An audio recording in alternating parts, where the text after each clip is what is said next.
Shotgun with Charlie.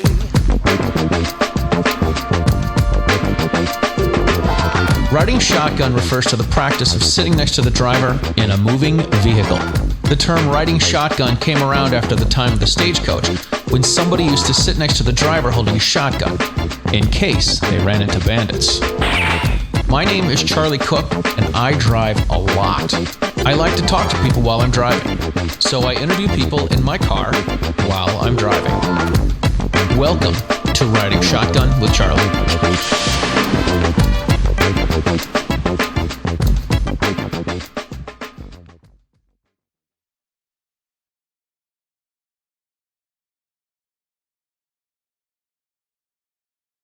All right, ladies and gentlemen, welcome to this episode of Riding Shotgun with Charlie. Before we kick off today's episode, I want to say that if you are interested in supporting the show, you can get some Gungram and some Riding Shotgun stickers, and you can get some Riding Shotgun with Charlie patches at ridingshotgunwithcharlie.com on the swag and merch page.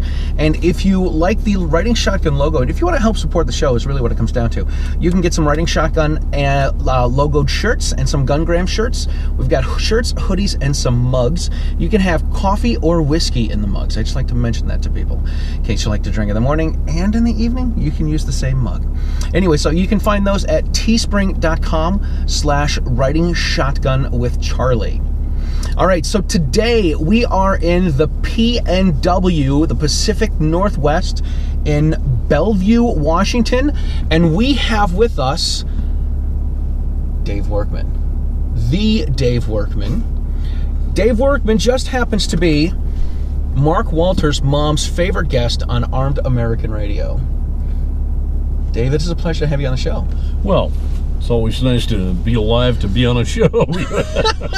This is true. Being an old guy like I am, you know, and with my approach to life, I'm amazed that somebody hasn't tried to get me already. So. Maybe they have and you just don't know it. Yeah, that's true. All right, so we're here in Seattle. We're at the Second Amendment Foundation home office, also the office for the Citizens' Right to Keep and Bear Arms. We're going to stay straight. I think you wanted to go back up over the road there. But over the road? Don't worry about it. We'll over that street there. Oh, great. Here we go. Pay attention. I know. Right. I don't want to get in a wreck. I don't either. Well, first thing we need to do is we need to send a shout out to Derek LeBlanc from the Kids Safe Foundation. Yeah. Because while we are here, we are using his stagecoach.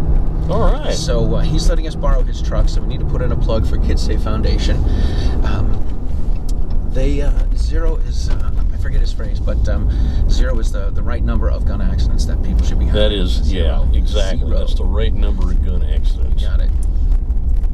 All right, so here we are. We're in Seattle. We're talking with Dave Workman. We're in Bellevue. We're in Bellevue. Bellevue's, I got to tell you, I've never been here. You know, I'm riding shotgun with a guy who's lost. I want everybody to know that. It'll be fine. I'm a highly trained professional. I've done over 100 shows. It's easy. It's easy.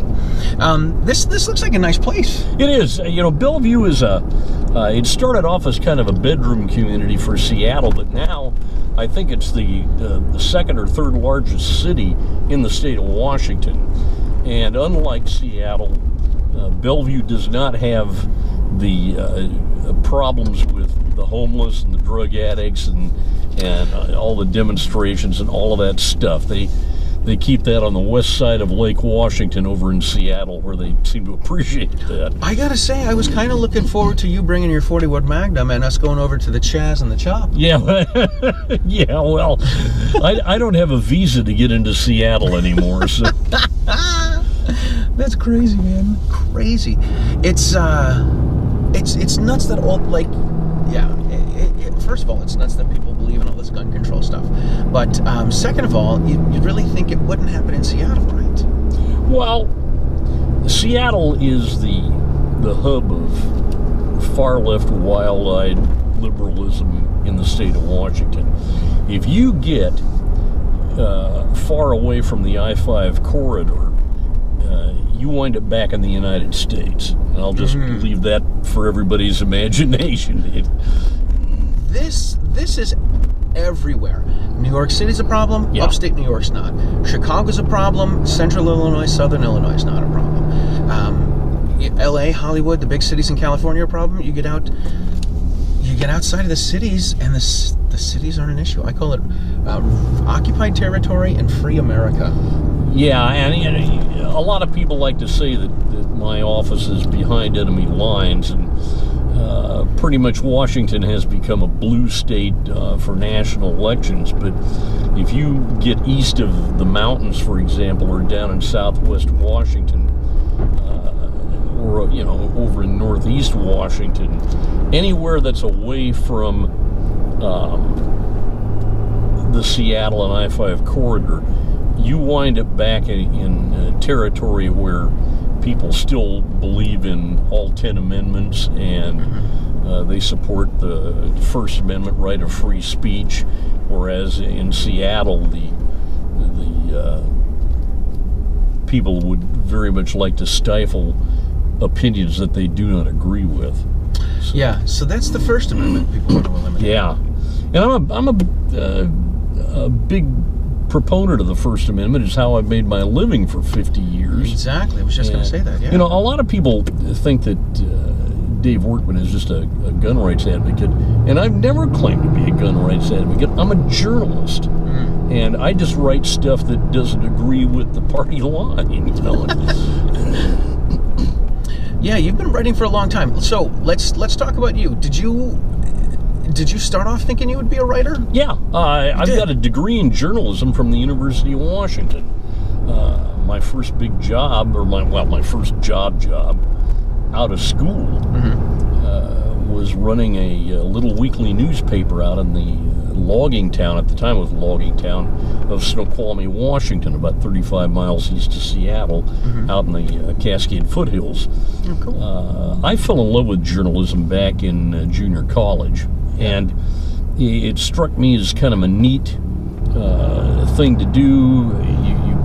You tell stories, you give people information that they wouldn't otherwise have if it wasn't for an accurate, good newspaper report. And from there, when I had a young family to support, the weekly newspapers didn't pay that much.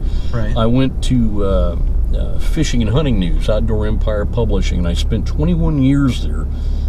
Started off as the Washington editor, and then I also assumed the duties of the Alaska editor.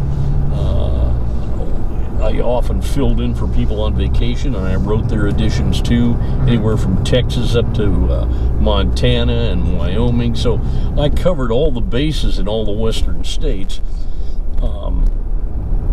learning not only about journalism, but how to work with people who, really down-to-earth people. They're not trying to sell a program or anything. They're just telling you what's going on. And in the outdoors, that's still relevant today. In fact, it may be even more relevant now than it ever was before, because we've been through a year of insanity with this COVID thing. People, they want to escape that, and the best way to do that is get outside. Go outdoors. So I learned how to relate to that, and of course I grew up as an outdoorsman. I started hunting with my dad when I was 6 or 7 years old. My first gun was his .22 bolt-action rifle. Nice. And an old Winchester Model 69A, and I still own it.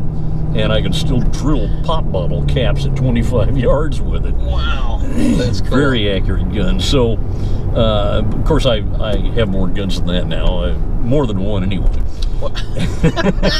you know the right number of guns you need to have? No, I never know the right number of guns I have. I just don't have enough. Right, the right number of guns you need is just one more. Yeah, just one. Yeah, absolutely. Got to have just one more. Right. If I had the bank account to go with that philosophy, I'd be in good shape. I know. I have a list on my refrigerator of 10 guns that I'd like to buy should I come into extra money. And if that list ever gets crossed off, Yeah. I think I can come up with another 10. Well, there you go. I don't have a rich uncle to leave me his estate, Right. and I gave up on that Nigerian prince because he never called me back. See, so. You tried replying in the emails. Yeah, I did, and all I ever got was a runaround. You know, bring a bunch of unmarked bills to a parking lot outside of a Whole Foods market or something. You know, Sure, it sounds completely safe. Yeah, meet Jerome. You know? Right. So. Oh my gosh. Too cool. No, I really like journalism. It's been a way to tell stories that people, I don't think they get the perspective from the daily newspapers or even from the broadcast media. And right now, you know, we have entered an age of news 24/7, 365. If you're near a TV or even a cell phone, Yeah, you don't have to be near a TV. I don't have cable, but you can get the news, crap all the but time. you never seem to get the news from my perspective, which is why I wound up writing. I was a senior editor, as I said, of Fishing and Hunting News, and then for a few years I did a managing editor thing in a publication they had called Hunter Education Instructor. And part of that business was doing accident reports to provide the instructors with some ideas about how to teach firearm safety in the classroom. And I got to deal with people in law enforcement, outdoor law enforcement. And, you know, those guys are a bunch of dedicated people. They really are. They are after the bad guys. They know the good guys have the guns. They leave us alone to go shoot wherever we want to. But that was interesting. And then a little over 20 years ago, I came over to Second Amendment Foundation to become the senior editor at Gun Week under Joe Tartareau, who was just an incredible newsman. And whatever else you might have thought of Joe Tartareau, that guy was a newsman, and he was a great editor. And he passed away about a year ago, and I really miss him. He was patient. He read everything with, I'm pretty sure, a microscope. Hey, you know, what do you mean by this? And every once in a while, he'd call me up and he said, "What are you talking about?" It would make me crazy because it'd be a typo or something, and there would be Joe just on my case. It was, but I just loved the guy. He was a neat old guy, and he's just the kind of guy that, you know, Central Casting would pick him for a newspaper editor. Yeah. So speaking of writing, I posted something on social media a week or two ago, and I think it was a crap story, and you called me out on it.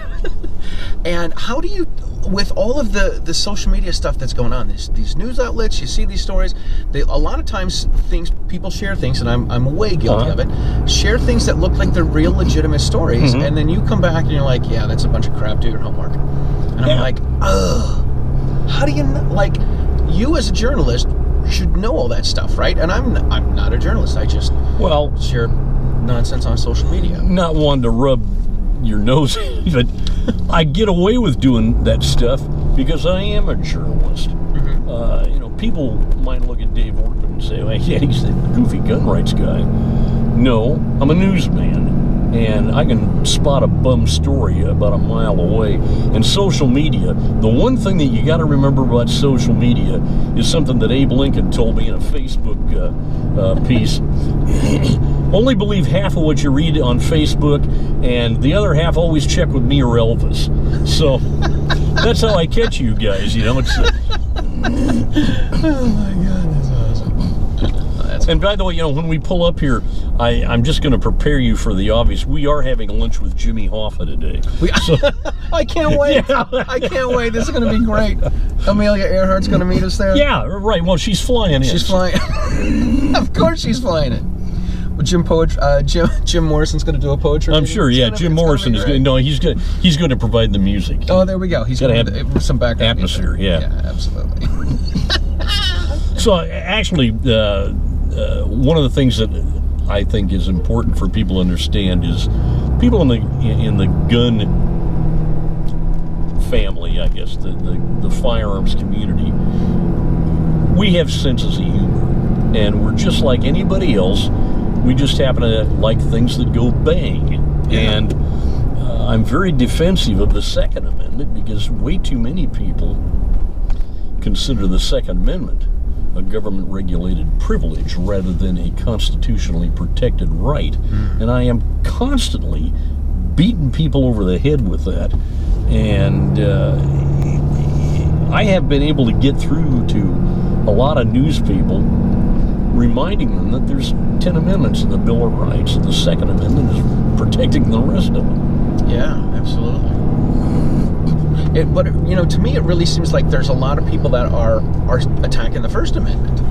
Well, now there are, because they think they can get away with it. I think really what we're seeing right now in the United States is a revelation. I hope you know where we're going. I do. Okay. And you're going in the right direction. I'll tell you if we're not going right. I'll just scream and jump out the door. I might even slow down. But I think people are getting a chance to see what the real left is really all about. These people do not believe in freedom of speech unless you share their beliefs. Right. They don't believe in freedom of thought. They're fairly anti-religion, and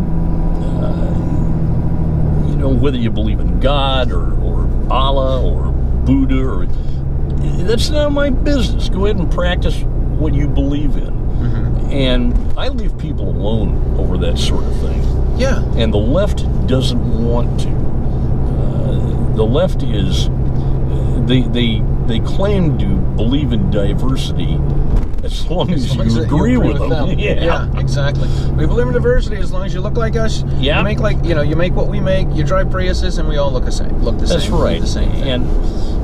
And there's a certain degree of what I call social bigotry, which does open the door to racial bigotry too on the left.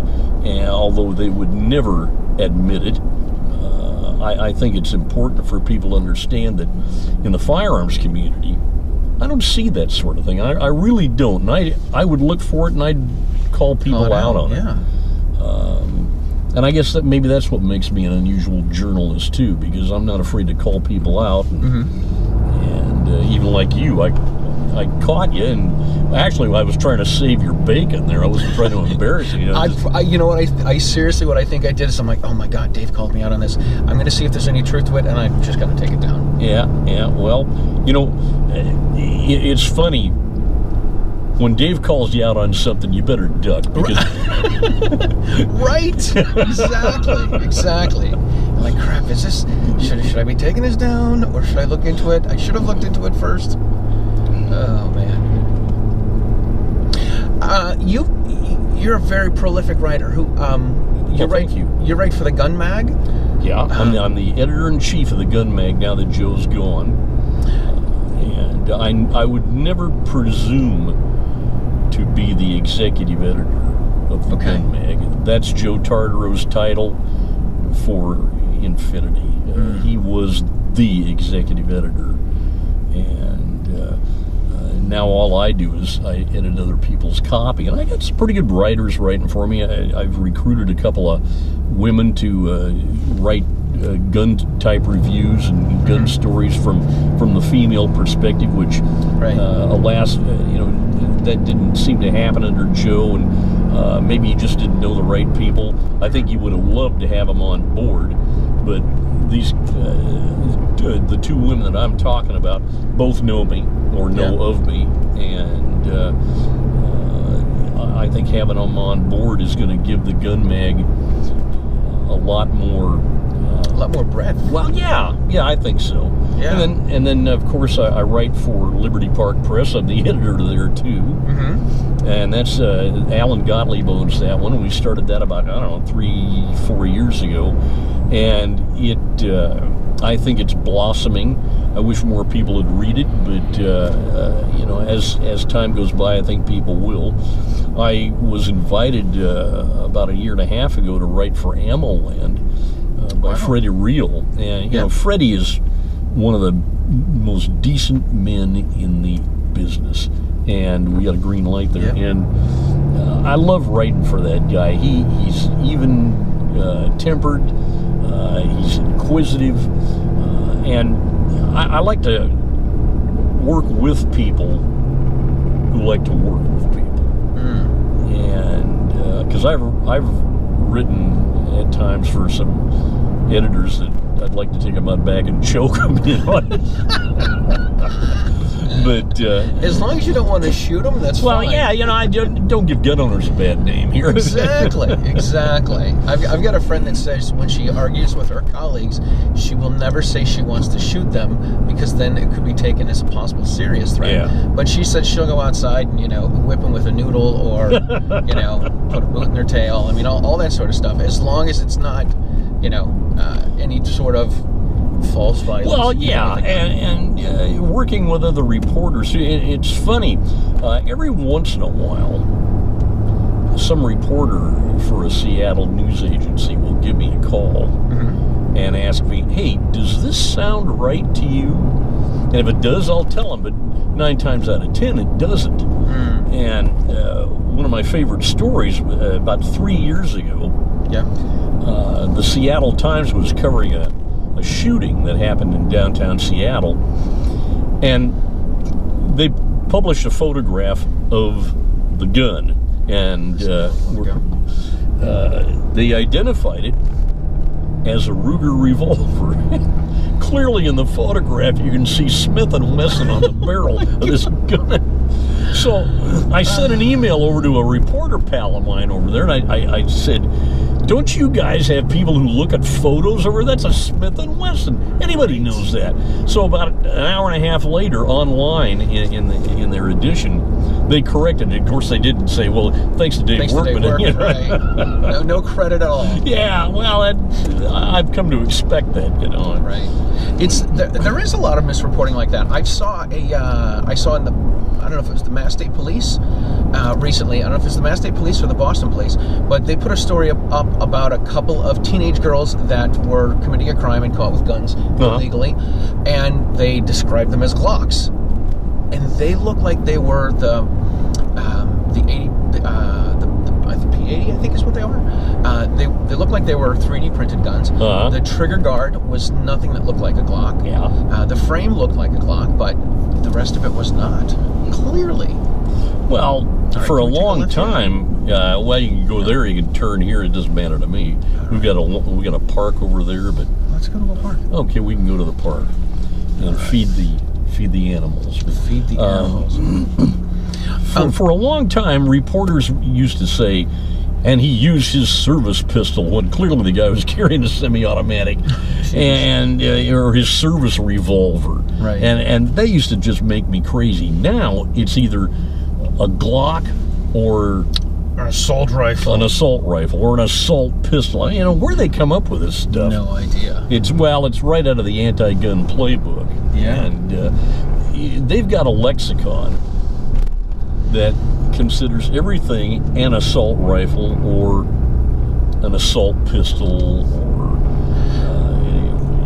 they never call it by its right. They never call it by what it is. Exactly. Exactly. It's I think it's kind of interesting. Evan Knappen likes to call them. He doesn't use the term assault weapon, but he likes to use assault firearm. Yeah. And I guess I'm a little better with that one.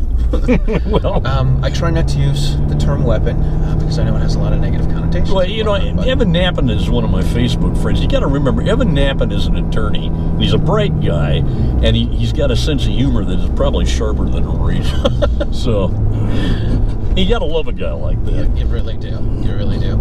But the terminology is really important.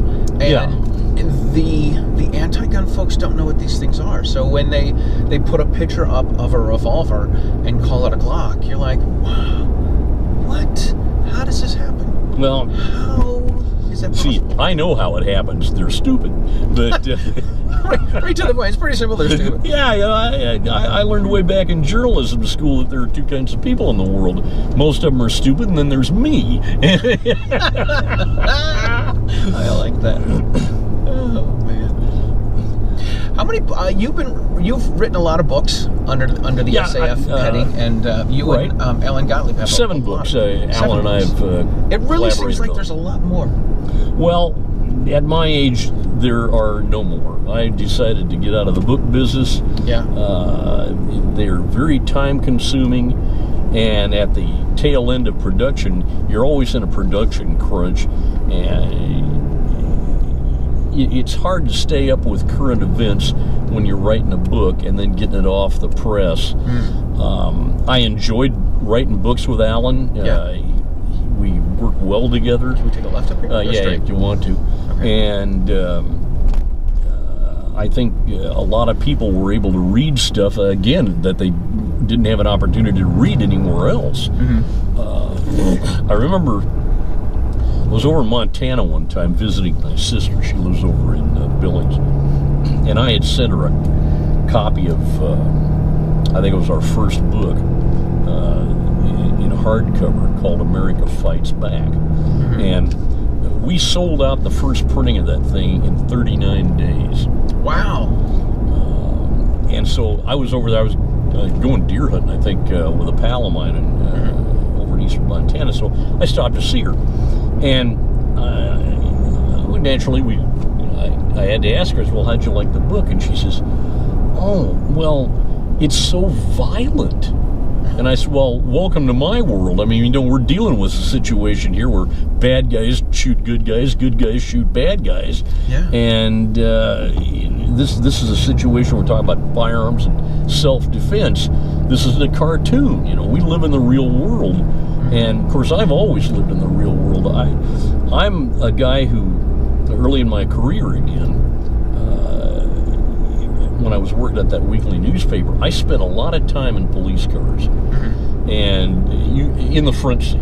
And I'm glad you clarified that. I just wanted to let everybody know. And I saw kept my hands behind myself. I saw life from the raw edge a lot of times. Then when I was shooting photographs of fatal traffic accidents for the State Patrol, at the time, the State Patrol didn't have its own cameras, or that was even before video recorders, where they could do their own work. So they would call the newspaper and say, hey, can you bring a couple of rolls of film up? And I would do that, and that showed me a lot. And every time I say goodbye to somebody, I always tell them, drive careful, because I lost count of the bodies that I had to photograph. Wow. And you learn a whole different perspective about life when you deal with death. Sure. And that's one of the toughest jobs that I think anybody could do, is be like a State Patrol trooper, or a traffic accident police officer, investigator, because you're dealing with the rawest of raw human emotions when somebody finds out that, hey, your son Jimmy is not going to come home for dinner anymore.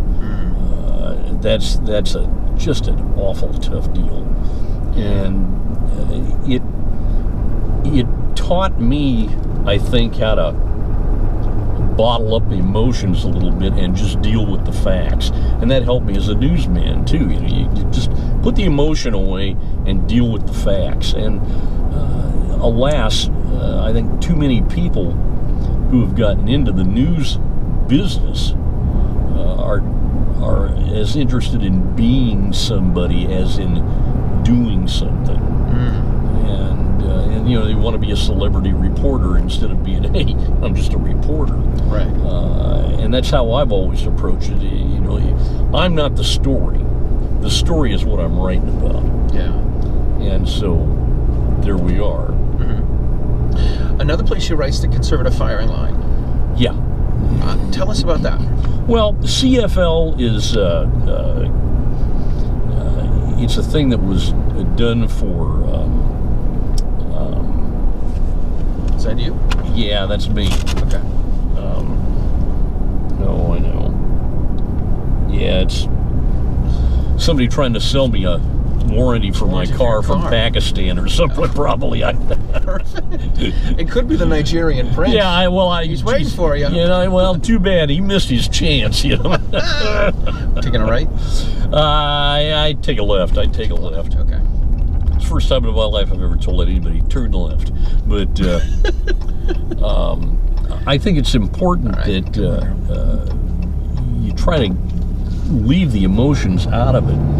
And this is serious stuff, trying to tell people the news, trying to keep people informed. And I think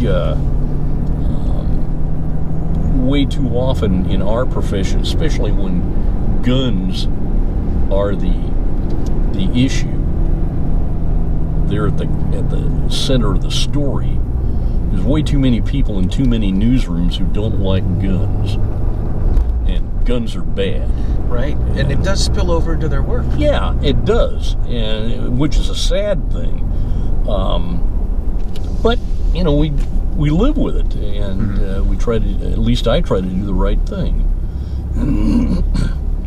So that, in a nutshell, is kind of where I'm at. And Conservative Firing Line is it's kind of a labor of love for this guy. His name is Joe Newby. Lives over in Spokane, and I started writing for CFL, I don't know, about 4 or 5 years ago.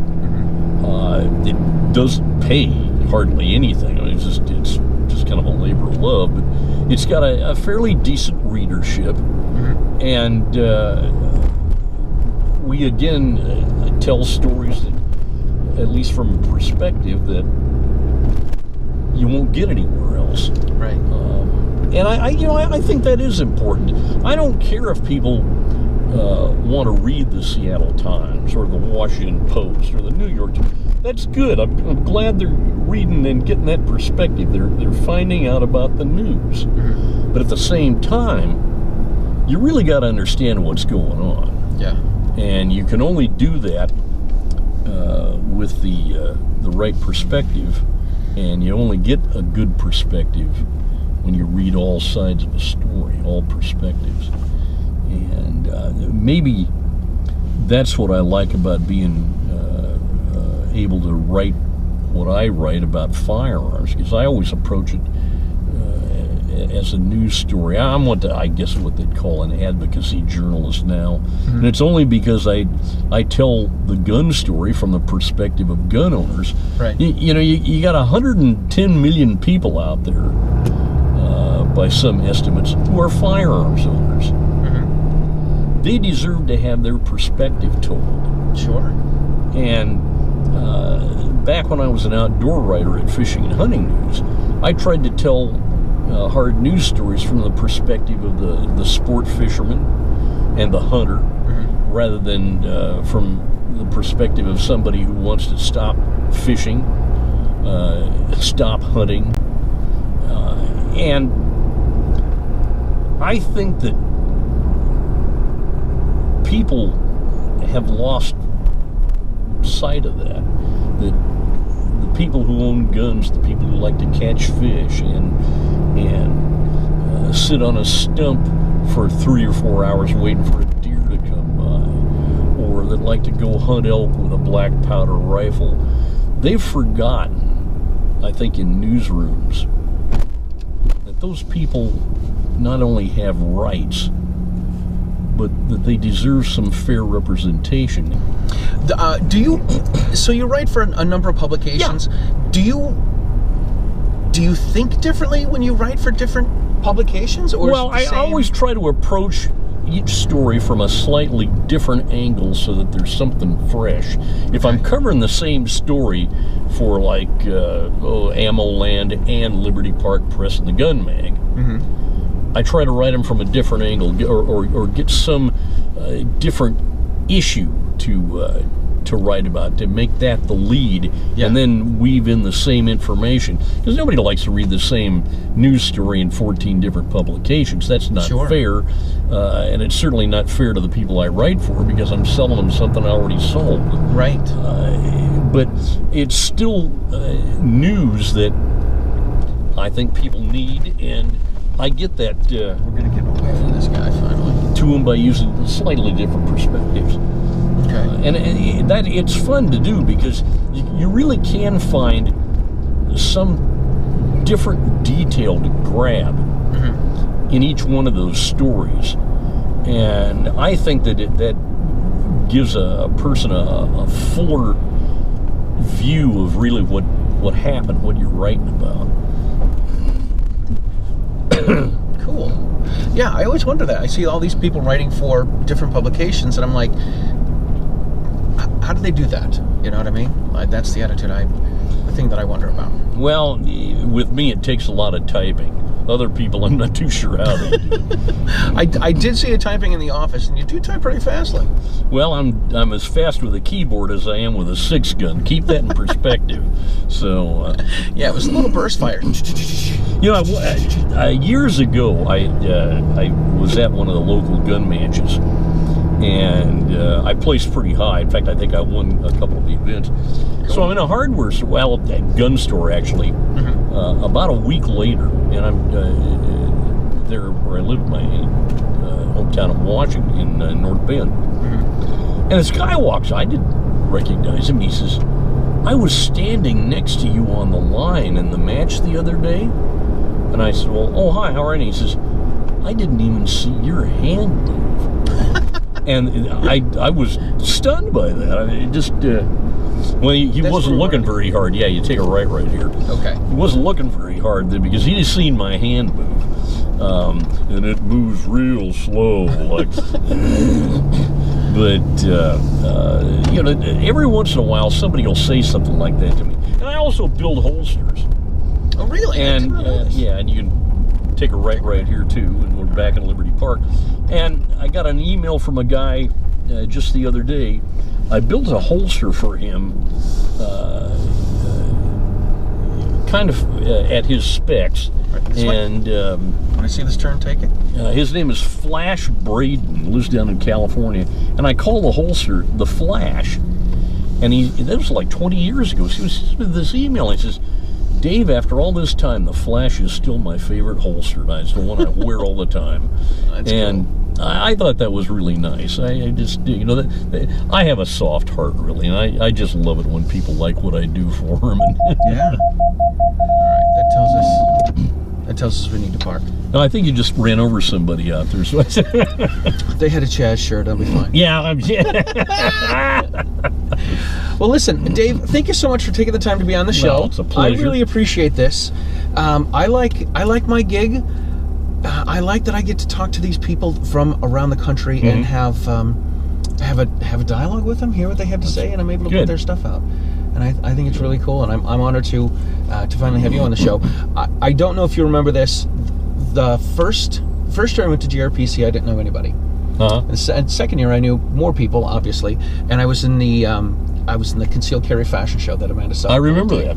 I have the pictures. And you came up to me. You took a couple of pictures of me modeling up an ankle holster.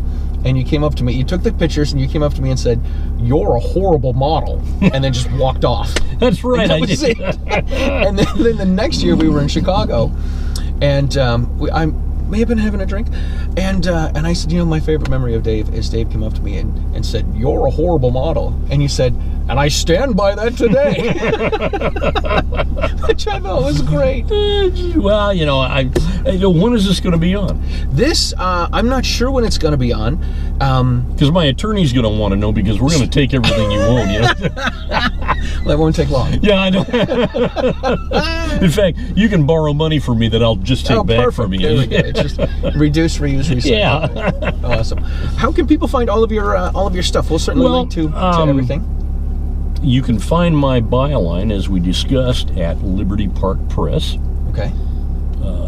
thegunmag.com, ammoland.com, conservativefiringline.com. I write a guns and shooting column for Northwest Sportsman, which is a print magazine.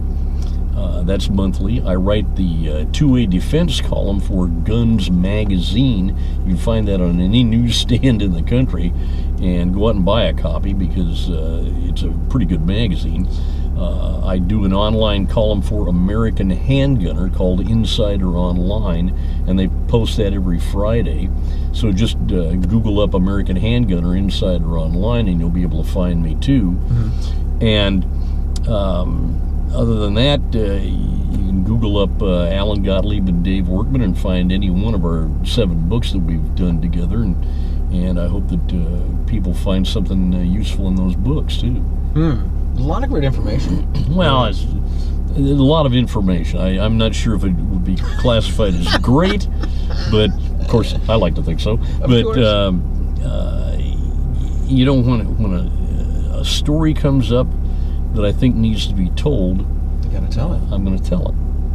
Good deal. And if people don't like the outcome, well, too bad. That's okay. All right. Well, listen. We want to say again, thank you for being on the show. You're sure welcome. If you want to get some Riding Shotgun with Charlie stickers and patches and shirts and swag, go to writingshotgunwithcharlie.com. You can also check out the Teespring store at teespring.com/stores/Riding Shotgun with Charlie. Please join the Second Amendment Foundation. SAF.org is their website. You can find all of your pro-freedom podcasts at the Self-Defense Radio Network, SDRN.us. And share the show. I always forget about this. You have to tell people what they need to do. Yeah. You do need you to subscribe to the Riding Shotgun with Charlie YouTube channel. You can watch the show on YouTube, on Gunstreamer, and on the OpsLens app. OpsLens has a lot of great material. You can also listen to the show on Spotify, on iHeartRadio, and on Apple Podcasts. And these are for ya. Couple of stickers and patches. I just don't know what to say, Charlie. You're still a lousy model. This is going to buy me anything. It's not going to get you anything. It's going to get you a couple of stickers and a patch. It might get me punched in the nose in the wrong bar in Seattle, too. And also, ladies and gentlemen, don't forget the Citizens Committee for the Right to Keep and Bear Arms. They're a grassroots gun rights organization. They're the sister organization of the Second Amendment Foundation. I'm the communications director over at CC, and they do good behind-the-scenes work for everybody that I know of. And sometimes they don't get the credit they deserve, but I just gave it to them because they're a small organization, but they fight hard. Yeah. All right, well, we will put links to all of that stuff, and we will see you guys next time. Get in the stagecoach across America.